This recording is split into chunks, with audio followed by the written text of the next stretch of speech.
नमस्ते और स्वागत है आपका बीपीएससी के इस क्लास में। आज का हमारा टॉपिक है waterfall, hot springs and lakes. अब ये टॉपिक एक छोटा सा टॉपिक है, बट फिर भी ये इंपॉर्टेंट हो जाता है क्योंकि जो पीटी है उसमें से कुछ क्वेश्चंस लोकेशन बेस्ड आते हैं और डायरेक्ट ही कुछ वाटरफॉल्स, हॉट स्प्रिंग्स या लेक पूछ दिए जाते हैं कि ये कौन से डिस्ट्रिक्ट में है। तो इसके लिए हमारे को जितने भी वाटरफॉल्स हैं, हॉट स्प्रिंग्स हैं और लेक्स हैं उसके नाम याद करना इम्पॉर्टेंट होता है। सबसे पहले हम लोग बात करेंगे वाटरफॉल्स की। तो वाटरफॉल्स बनते कैसे हैं? तो इसके लिए आप यहाँ पे ध्यान दो, ये एक हिल है, एक माउंटेन है। तो माउंटेन में क्या होता है कि जो रॉक्स होते हैं उनका अलग अलग अरेंजमेंट होता है। जैसे यहाँ पर जो येलो स्ट्रिप है ये आपको दिखा रहा है हार्ड रॉक्स। तो ये जो हार्ड रॉक्स होंगे और इसके बीच में इधर वाले जो रॉक्स हैं वो सॉफ्ट रॉक्स हैं। तो इधर सॉफ्ट रॉक्स, ये हार्ड रॉक, फिर सॉफ्ट रॉक, फिर हार्ड रॉक, फिर सॉफ्ट रॉक, फिर हार्ड रॉक। इस तरह से डिफरेंशियल अरेंजमेंट ऑफ रॉक्स आपको देखने को यहाँ पर मिल रहा है। इससे होता क्या है कि एक हार्ड रॉक का जो रेसिस्टेंस है वाटर पर वो ज़्यादा होता है in comparison to soft rock. तो सॉफ्ट रॉक को वाटर जो है वो ज़्यादा इरोड करेगा और हार्ड रॉक को उतना इरोड नहीं कर पाएगा, जिसकी वजह से जब वाटर इस ढलान से उतरेगा तो उसमें हल्का सा जंप देखने को मिलेगा। ये जो हल्का सा जंप देखने को मिलता है इसको हम लोग रैपिड्स कहते हैं। So these are called as rapids. The small jumps of stream on the path is called as rapids. जब ये रैपिड्स थोड़े बड़े हो जाते हैं, यानी कि ये जो जंपिंग है ये थोड़ा और ज़्यादा होने लग जाता है, तो इसको कैटरैक्ट टर्म दिया जाता है। तो इसको कैटरैक्ट टर्म दिया जाता है।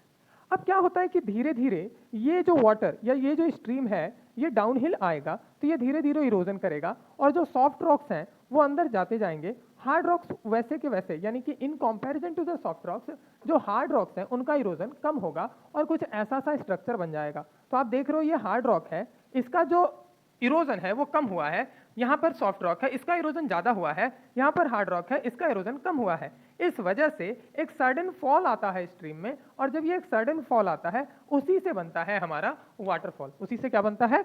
वाटरफॉल। और ये जो पानी, ये जो वाटरफॉल है, ये जिस गड्ढे में, ये जहाँ पर गिरता है वहाँ पर एक गड्ढे का आकार बन जाता है। इसी को हम लोग कहते हैं प्लंग पूल। इसको क्या कहा जाता है? Plunge pool. तो आपने ये समझ लिया कि वाटरफॉल बनते कैसे हैं, वाटरफॉल बनते कैसे हैं, वाटरफॉल का निर्माण कैसे होता है। अब आते हैं हम लोग कि बिहार में कहाँ कहाँ पर आपको वाटरफॉल देखने को मिलेंगे। तो जहाँ जहाँ पर जो स्लोप है वो उसमें डिफरेंशियल देखने को मिलेगा, वहाँ वहाँ आपको अक्सर वाटरफॉल देखने को मिलेंगे। बिहार की अगर बात करें तो आपको बिहार में जो हिली एरियाज हैं वो इस एरियाज में ज़्यादातर देखने को मिलते हैं। तो इस वजह से इस एरिया में वाटरफॉल का प्रेजेंस ज़्यादा होता है। अब इसमें हमारे को 4 डिस्ट्रिक्ट्स मेनली याद रखने हैं, एक नवादा और एक भोजपुर। इन दोनों डिस्ट्रिक्ट में, एक नवादा जिला और एक भोजपुर जिला, इन दोनों डिस्ट्रिक्ट में एक एक वाटरफॉल है। नवादा जिला में काकोलत वाटरफॉल और भोजपुर जिला में जियार खंड वाटरफॉल। तो आपको याद रखना है कि 2 जिले ऐसे हैं जिसमें एक एक वाटरफॉल आपको देखने को मिलते हैं। The first one is Kakolat waterfall जो कि नवादा जिला में है। अब हमने सोन रिवर पढ़ा था और सोन रिवर में हमने सोन रिवर के किनारे डिस्ट्रिक्ट देखे थे, तो उसमें औरंगाबाद आया हुआ था। औरंगाबाद के बगल में आपको मिलता है गया और गया के बगल में मिलता है आपको नवादा जिला।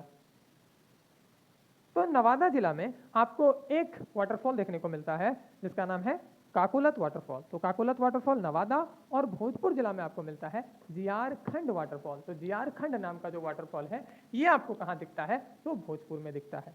तो 2 जिले हो गए, रह गए हमारे पास 2 जिले जो आसपास हैं। एक होता है कैमूर और दूसरा है रोहतास। कैमूर और रोहतास। कैमूर की जब हम बात कर रहे थे कर्मनाशा नदी की, तो वहाँ पर मैंने आपको बताया था कि यहाँ पर 2 खूबसूरत से वाटरफॉल हैं, एक है करकटगढ़ और दूसरा है तेलहर कुंड। तो तेलहर कुंड एक वाटरफॉल और दूसरा करकटगढ़ वाटरफॉल, ये दोनों वाटरफॉल आपको कहाँ देखने को मिलता है? तो कैमूर जिला में देखने को मिलता है। तो हमने 4 वाटरफॉल देखे। पहला था नवादा जिला काकुलत वाटरफॉल, दूसरा था भोजपुर जिला जियार खंड वाटरफॉल, तीसरा करकटगढ़ और तेलहर कुंड, ये दोनों वाटरफॉल कहाँ थे? तो कैमूर जिला में। अब हम लोग बात करते हैं चौथे जिला, जहां पर सबसे ज्यादा वाटरफॉल देखने को मिलता है, वो है रोहतास। रोहतास में आपको अलग अलग वाटरफॉल्स देखने को मिलते हैं। इसमें से आपको जो नेम है वो मैंने लिख रखा है। तो मैंने इसको क्या किया है, पेयर्स में लिख रखा है। और पेयर्स में मैंने इसलिए लिख रखा है कि आप इसको याद जब करोगे तो वो आपके लिए याद रखना आसान होगा थोड़ा। तो जो रोहतास है उसमें पहला जो पेयर हमारा बनता है वो है धुआं कुंड और मंझर कुंड। तो मांझर कुंड और धुआं कुंड, ये दो वाटरफॉल ऐसे हैं जो आपको कहाँ मिलते हैं? रोहतास में। ओखारिन कुंड, देवदारी वाटरफॉल और खुआरी दाह वाटरफॉल। तो खुआरी दाह, देवदारी और ओखारिन, ये तीनों कहाँ आपको देखने को मिलते हैं? रोहतास में। इससे पहले क्या था? धुआं कुंड और माझर कुंड। धुआं कुंड और माझर कुंड भी कहाँ है? रोहतास में। नेक्स्ट ओखारिन, देवदारी और खुआरी। ओखारिन, देवदारी और खुआरी। उसके बाद राकिम कुंड और सुवारा वाटरफॉल। तो सुवारा वाटरफॉल और राकिम कुंड ये दोनों भी आपको कहाँ देखने को मिलते हैं? तो रोहतास या सासाराम जिले में आपको ये वाटरफॉल देखने को मिलते हैं। तो हमने दो जिले ऐसे देखे जिसमें एक एक वाटरफॉल था। काकोलत जो कि था नवादा जिला, जियार जो कि था भोजपुर जिला। फिर एक जिला में दो वाटरफॉल, कड़कटगढ़ और तेलहर कुंड। कड़कटगढ़ और तेलहर कुंड।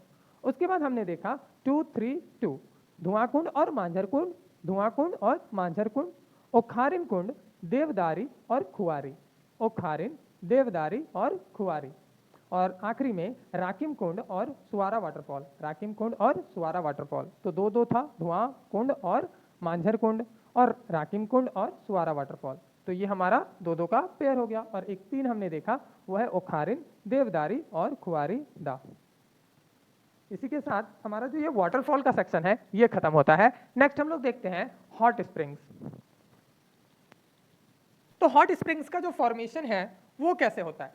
तो आप यहां से समझ सकते हो कि ये हमारा अर्थ के अंदर का स्ट्रक्चर है। सो ये हमारे अर्थ के अंदर का स्ट्रक्चर है। यहां पर प्रेजेंट जो मैग्मा है वो इस वाटर को, क्योंकि मैग्मा का जो टेम्परेचर होता है वो काफी ज्यादा होता है, तो इसकी वजह से ये जो वाटर टेबल में प्रेजेंट वाटर है ये हीट अप होगा। जब ये वाटर हीट अप होगा तो ये वाटर क्या करेगा? राइज करेगा। और जब ये राइज करेगा वाटर तो इसका प्रेशर काफी ज्यादा होगा। ये राइज करते वक्त क्या करेगा? जो भी ग्राउंड में प्रेजेंट फीचर्स और जो क्रैक्स हैं उससे ये बाहर को निकलेगा और ये जो वाटर होगा वो कैसा होगा? हॉट होगा। तो इस वजह से हम लोग इसको क्या कहते हैं? Hot springs. और ऐसा आपको बिहार में कहां देखने को मिलता है? मेनली 3 जिले, मुंगेर, गया और नवादा। मुंगेर, गया और नवादा जिले में देखने को मिलता है।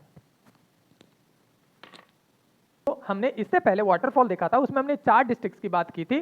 भोजपुर की हमने बात की थी, गया की हमने बात की थी, रोहतास की हमने बात की थी और कैमूर की बात की थी। तो वहां पर 4 जिले थे।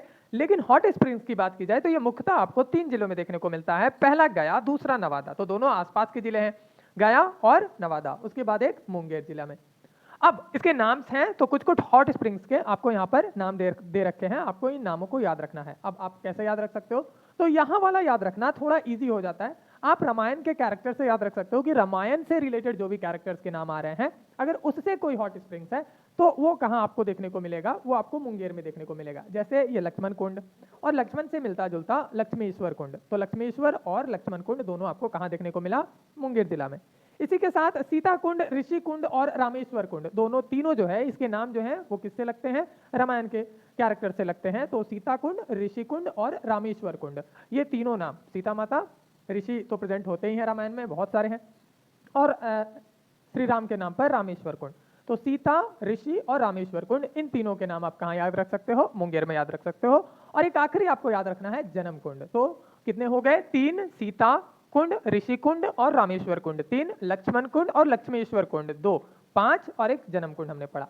आपको ये याद रखना है कि ये जो रामेश्वर कुंड है ये खड़गपुर लेक के पास है। तो खड़गपुर लेक भी, इससे ये पता पड़ा कि जो खड़गपुर लेक है वो कहाँ पर है? तो मुंगेर में। तो मुंगेर के जो हमारे हॉट स्प्रिंग्स थे वो हमें याद हो गए। उसके बाद हम लोग आ जाते हैं कहाँ पर? तो गया में। गया में एक ही कुंड है, वो है अग्निकुंड। तो आप याद रख सकते हैं कि गया का जो मेन कुंड है वो कौन सा है? अग्निकुंड। और भी छोटे छोटे होंगे बट इनके कुछ ज्यादा इंपॉर्टेंस है नहीं, तो मेजर जो नाम है वो है अग्निकुंड। उसके बाद आप आगे बढ़ते हैं और हम लोग आ जाते हैं गया में, तो सॉरी नवादा में। आगे बढ़ते हैं और हम लोग आ जाते हैं नवादा में। नवादा में आपको कुछ कुंड देखने को मिलता है। इसमें जो सबसे हॉट कुंड है वो है ब्रह्मा कुंड। तो ब्रह्मा कुंड जो है वो आपको कहाँ देखने को मिलता है? नवादा या राजगीर में। तो नवादा के राजगीर में आपको देखने को मिलता है ब्रह्म कुंड, सूर्य कुंड, नानक कुंड, गोमुख कुंड और मखदुम कुंड। तो मखदुम कुंड, गोमुख कुंड, नानक कुंड, सूर्य कुंड और ब्रह्म कुंड, इसके 3 नाम बहुत यूज हो जाते हैं, ब्रह्म कुंड, सूर्य कुंड और नानक कुंड। ब्रह्म कुंड, सूर्य कुंड और नानक कुंड, ये तीनों कहाँ हो गए? तो ये तीनों राजगीर या नवादा जिले में हो गए। और गोमुख कुंड और मखदुम कुंड, ये दोनों भी कहाँ हो गए? तो नवादा जिले में हो गए। तो इस तरह से हमने जो भी हॉट स्प्रिंग्स हैं, जो हॉट स्प्रिंग्स हैं उसको हमने डिस्कस किया। आप इजीली याद रख सकते हैं। जैसे जन्म कुंड कहाँ पे होगा? तो मुंगेर में होगा। जैसे सूर्य कुंड कहाँ पे होगा? तो नवादा में होगा। ब्रह्म कुंड कहाँ होगा? नवादा में होगा। रामेश्वर कुंड कहाँ होगा? मुंगेर में होगा। सीता कुंड मुंगेर, ऋषि कुंड मुंगेर, लक्ष्मण कुंड मुंगेर, लक्ष्मेश्वर कुंड मुंगेर, ब्रह्मकुंड नवादा, अग्निकुंड गया, सूर्यकुंड नवादा, नानक कुंड नवादा, गोमुख और मखदुम कुंड, ये दोनों भी कहाँ मिल जाते हैं आपको? नवादा में मिल जाते हैं। तो इस तरह से जो हमारा हॉट स्प्रिंग्स है वो यहाँ पे खत्म होता है। नेक्स्ट हम लोग बात करते हैं बिहार में प्रेजेंट कुछ लेक्स के बारे में। तो जब बिहार में लेक्स की बात होती है तो उसमें सबसे पहले जो नाम आता है वो है कांवर ताल या कांवर लेक।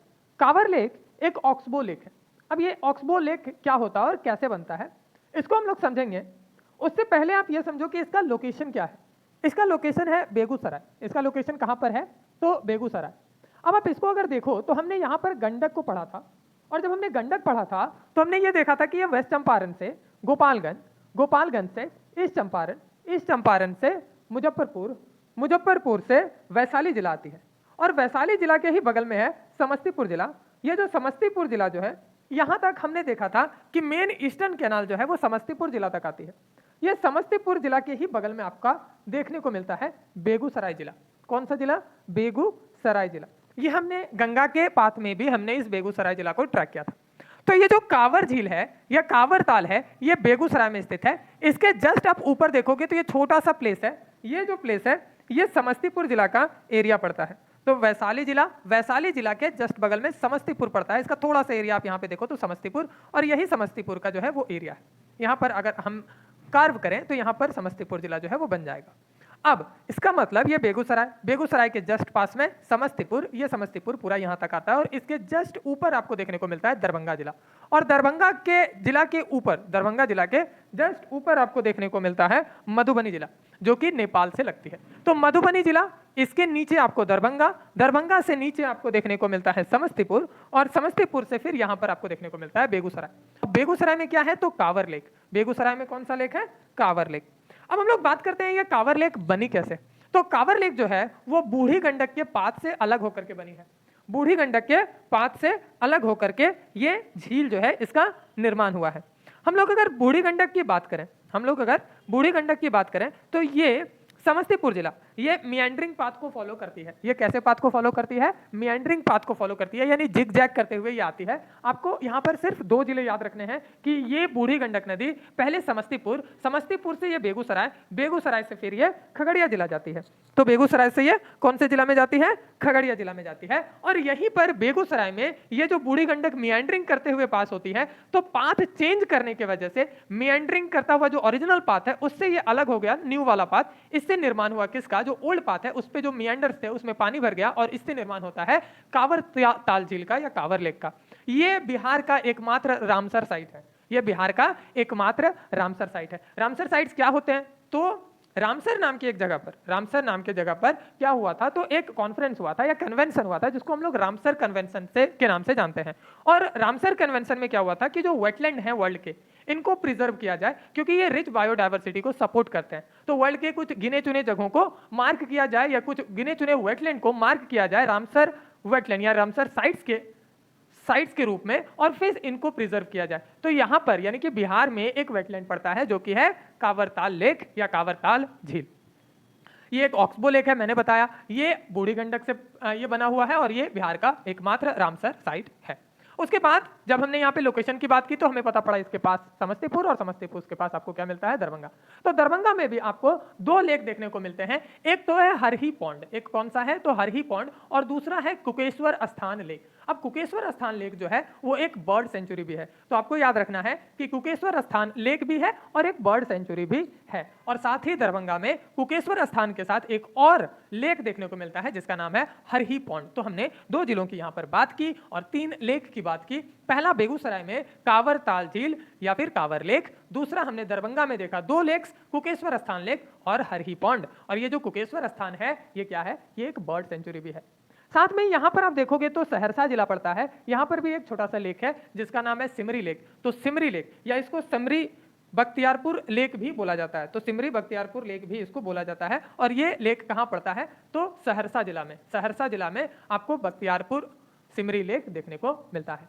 अब हम लोग नेक्स्ट बात करते हैं कटिहार जिला। तो कटिहार जिला में आपको कटिहार जिला में आपको एक लेक देखने को मिलता है गोगाबिल झील या गोगाबिल लेक। तो गोगाबिल लेक जो है ये आपको कौन से जिला में देखने को मिलता है? कटिहार जिला। भागलपुर में भी एक लेक है जो है जगतपुर लेक, और आखिरी में हम लोग एक लेक पढ़ते हैं गया में जो है मुचिलिंद लेक। तो मुचिलिंद लेक जो है ये आपको गया में देखने को मिलता है।